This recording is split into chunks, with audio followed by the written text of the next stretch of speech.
Hi hello my dear friends. ఇంకెంతకాలం అలా నిస్సహాయ స్థితిలో దిక్కులు చూస్తారు? మేలుకోండి మై డియర్ ఫ్రెండ్స్. ప్రశాంతంగా ప్రపంచ చైతన్య పరిణామంతో కలిసి అడుగులేయండి. ఇప్పటి వరకు గానుగెద్దులాగా ఒకే మూస పద్ధతిలో జీవిస్తున్నారు.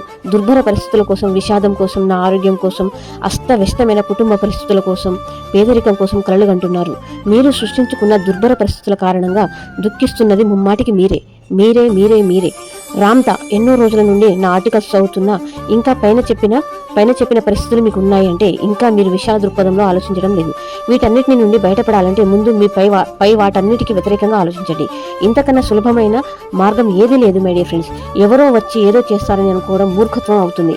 అందుకే నేను చెప్పేది మీ తలరాతను మీరే మార్చుకోండి. మార్గదర్శి, గురువు, దైవం ఇవన్నీ కొంతవరకు మాత్రమే మిమ్మల్ని ఒక గమ్యంలోకి నడపడానికి, ఆ తర్వాత నడవాల్సింది మాత్రం మీరే. మీరు ఎంచుకున్న దారిని సంబంధించినవి మాత్రమే మీకు లభిస్తాయి. అది మీ చేతుల్లోనే ఉంది. అది డబ్బు, సంపద లేక ఇంకా ఏమైనా కావచ్చు.